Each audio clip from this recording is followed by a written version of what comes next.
chicken did come before the egg. Hey guys, welcome back to our channel. When we were kids, Dexter's Laboratory was just another wacky Cartoon Network show about a boy genius and his goofy sister. But looking back as adults, some episodes weren't as harmless as they seemed. Beneath the bright colors and slapstick humor, there were stories filled with body horror, psychological tension, and even existential dread. Whether it's Dexter turning into a chicken, battling monstrous versions of himself and Dee Dee, or being trapped in a surreal nightmare world, these moments were far darker than we realized. Today, we're diving into the top 10 darkest episodes of Dexter's Laboratory that prove even a cartoon meant for kids could leave a lasting, eerie impression long after the laughter fades. Before we go into our explanation, we have a very small request. If you like our content, please support us by subscribing to our channel. This is a small click for you, but for us it means a lot. Thank you. Let's begin. Don't do it, Dexter. It's not worth it. It's too close to... The Busboy. This particular episode begins innocently enough. Dexter and Dee Dee were waiting for their school bus on a bright morning. Dexter, ever the perfectionist, shows off his prized number 2 pencil, the key to acing his big test. But when the mischievous girls Becky and Gwen decide to make Dexter their target, things spiral into chaos. After some spitball warfare and a cruel game of keep-away, Dexter's pencil lands deep in the shadowy back of the bus, a place whispered about in urban legend. As Dexter approaches the Forbidden Zone, kids share stories about Billy Bloomberg, the boy who went to the back of the bus and never came back. Tales of monsters, vengeful spiders, and even time vortices fuel Dexter's anxiety, until the truth turns out far stranger and grosser. The so-called monster is actually Billy himself, trapped for decades in layers of hardened chewing gum. It's grotesque, hilarious, and strangely tragic all at once. Dexter helps him free using his trusty laser pen, but not before learning a timeless playground truth. Curiosity and gum can really stick with you. This episode stands out as a perfect mix of schoolyard myth and body horror comedy, turning a simple lost pencil into a bizarre, sticky descent into bus-bound madness. Who put these stairs here? Kids! Old Man Dexter. In Old Man Dexter, our favorite boy genius learns that some things, like bedtime, can be outsmarted. Jealous of his family staying up late to watch movies, Dexter decides he's tired of being treated like a kid, so he builds a hydrocosmetic accelerator to transform himself into a grown-up. But when Dee Dee meddles with the settings, Dexter emerges not as an adult, but as a frail, gray-haired senior citizen. What follows is a brilliantly tragic parody of aging. Dexter, now creaky and slow, shuffles through family life, given applesauce instead of steak, and falling asleep during the very movie he wanted to watch. The episode delivers a surprisingly bittersweet message beneath the slapstick, that childhood impatience can rob you of simple joys. Apology. Yeah, here's your apology. Kids, lunchtime! Rude Removal. Rude Removal is infamous among Dexter's Lab fans for being the only episode to be banned by Cartoon Network, as they deemed it to be too offensive for kids, and for good reason. It's chaotic, hilarious, and absolutely unhinged. The story starts with Dexter testing his new invention, the Rude Removal System, designed to strip away impolite behavior.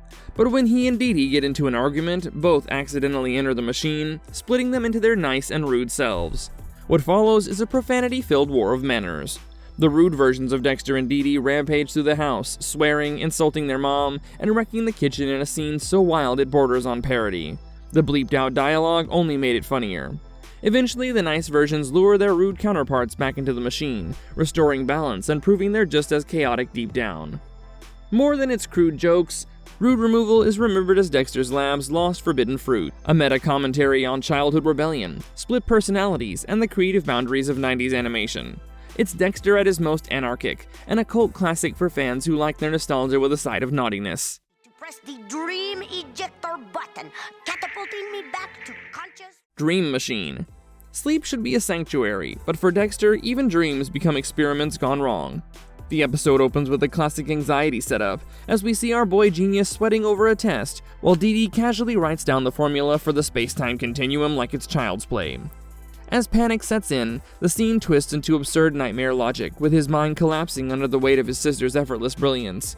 He jolts awake, determined to regain control through science.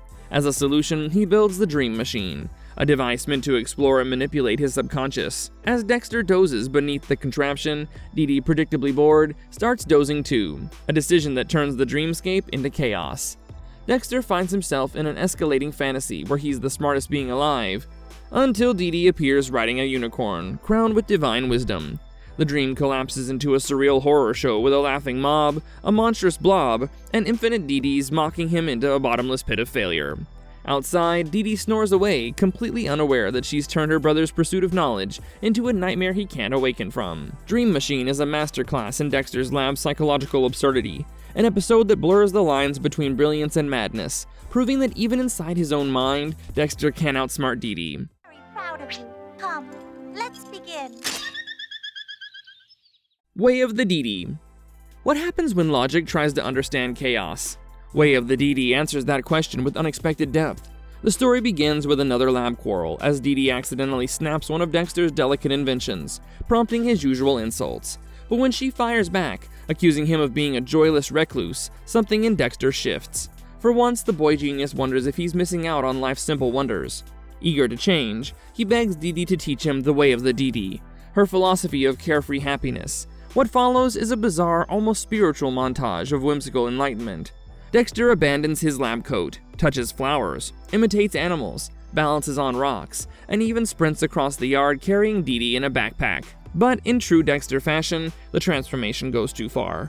His joy becomes manic destruction, culminating in a wild, lab-wrecking frenzy that terrifies Dee Dee. Her slap snaps him back to reality and she flees in tears. As silence settles, Dexter quietly slips his gloves back on and resumes tinkering, changed but not completely. Way of the Dee Dee remains one of the show's most emotionally layered episodes, a philosophical fable disguised as slapstick. Excuse me. The Laughing. The Laughing is Dexter's laboratory at its most unsettling. It's a full-blown psychological horror episode disguised as slapstick comedy. It starts harmlessly with Dee Dee's birthday party and a goofy clown performing tricks. But after a freak accident involving a set of flying dentures that bite Dexter's arm, things take a sinister turn. That night, Dexter is suddenly overcome with uncontrollable laughter, a symptom that escalates into full-blown madness as he physically transforms into a clown. The transformation is disturbingly detailed, with manic giggles, painted skin, and exaggerated gestures until Dexter storms through the city, terrorizing strangers with violent jokes. It's a surreal parody of the mad scientist loses control trope, except this time, he's literally infected with comedy.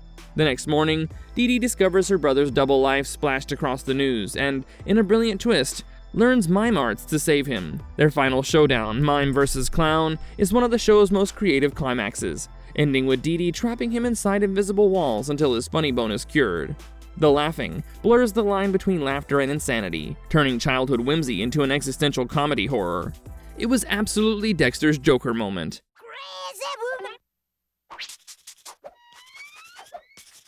Chicken Scratch. Chicken Scratch takes a hilariously grotesque turn in body horror, the kind only Dexter's laboratory could pull off. One morning, Dexter notices red spots covering his body and instantly begins diagnosing himself with scientific precision. But before he can even start a cure, Dee Dee strolls in and spins a terrifying bedtime story that chickenpox comes from infected chickens that sneak into children's rooms at night, and if you scratch, you'll become one of them. Naturally, Dexter dismisses her nonsense, but as the itching intensifies, paranoia seeps in. He tries everything, like wrapping himself in toilet paper, strapping himself to a wall, and even commanding a robot assistant to zap him whenever he scratches. None of it works. The urge consumes him. His pristine self-control, which was always a cornerstone of his character, collapses into primal chaos. When Dee Dee next checks in, she's greeted by a monstrous sight. Dexter, mid-transformation, clutching and scratching uncontrollably, now a literal chicken. The scene, equal parts slapstick and surreal nightmare, plays out like a parody of The Fly for kids, which was also a brilliant metaphor for how obsession with control often leads to total transformation. In the end, Chicken Scratch is absurdist horror at its finest. It's a story about what happens when science can't save you from your own human or poultry impulses. So let's continue. The boy and the girl were in the park. Monstory. If Chicken Scratch was a study in bodily horror, Monstory is pure kaiju chaos. The episode starts with Dee Dee, who just wants to tell Dexter a story, but her endless chatter drives him over the edge, and he offers her a quieting potion without thinking. Instead of silencing her, it transforms her into a hulking monster that literally shakes his laboratory apart. Frustrated, Dexter drinks his own potion, turning himself into a slimy slug-like creature to counter her power. What follows is an escalating cartoonish arms race of mutations, with both siblings transforming into increasingly grotesque forms in their bid to one-up each other. Dee Dee's rampage is almost tragic, as she was just desperate for her brother to listen, while Dexter's descent shows how his pride blinds him to the emotional havoc he causes. Their monstrous showdown spills into the city, leveling buildings like a Godzilla parody, while Dee Dee continues her ridiculous story mid-fight. In the end, in perfect irony, as Dee Dee wins, delivers her long-awaited knock-knock joke, and Dexter screams to the heavens in rage. This episode is Dexter's Lab at its most self-aware, a monstrous metaphor for sibling rivalry, communication breakdown, and the absurd extremes both will go to just to prove a point. Well, gentlemen. Jeepers Creepers, Where is Peepers? One of the strangest and most imaginative episodes, Jeepers Creepers, Where is Peepers, dives deep into Dee Dee's surreal world of Koosland, an imaginary dimension ruled by whimsy. When Koosie's loyal pet Peepers vanish, the once cheerful realm begins to collapse into chaos. Koosie explains that Peepers holds Koosland together, and without him, everything will fade into darkness. Desperate, Dee Dee turns to Dexter, who refuses to get involved in nonsense. But when Koosie hijacks the Robo-Dexo 2000, Dexter chases him into Koosland, only to find himself trapped in a psychedelic realm of imagination and peril. What begins as a rescue mission turns into a fantastical sci-fi odyssey, complete with robot battles, emotional twists, and a villain straight out of a Saturday morning anime. Hukocho, the Prince of Pain and Misery. It's a dazzling collision of Dexter's logic and Dee Dee's dream logic, so science versus imagination. When Peepers transforms into a mighty dragon to defeat Hukocho, Dexter finally concedes that maybe Dee Dee's world isn't as foolish as he thought. The episode ends with a musical flourish that blends absurd humor and heartfelt wonder.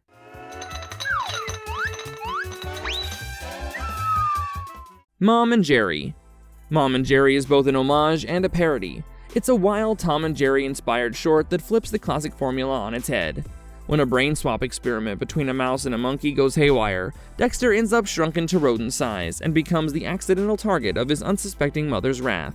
What follows is an unrelenting chase sequence that plays like slapstick warfare, with kitchen utensils as weapons, household tools as traps, and the usually calm mom transforming into a domestic Terminator.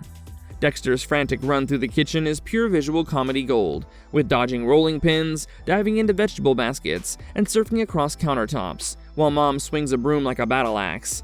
Every second escalates the chaos until dishes shatter, cakes explode, and even the ceiling fan becomes an improvised escape vehicle. The final act seals the homage perfectly, as Dee Dee brings in a cat to help, adding yet another layer of cartoon mayhem as cat, mouse, and scientist collide in a symphony of absurdity. Monkey, of course, watches from the sidelines, reading of Mice and Men, smoking a pipe, the perfect cherry on top of the madness. Mom and Jerry captures Dexter's Laboratory's genius for genre parody. It's chaos, comedy, and cartoon violence all rolled into one. To press the dream ejector button, catapulting me back to conscious. Marvelous verdict. So there you have it, the episodes that made Dexter's Laboratory more than just a zany cartoon. It was a show that dared to mix genius-level humor with surprisingly unsettling undertones. As kids, we laughed at the chaos, but as adults, we can absolutely see through the mirror of hidden darkness within these episodes. Which of these dark moments stuck with you the most? Did you ever realize how creepy some of these episodes actually were? Let us know in the comments down below, and don't forget to like, subscribe, and hit that bell icon for more deep dives into your favorite childhood nightmares. And don't forget, omelette du fromage. I'll see you in the next one. Thanks, everyone.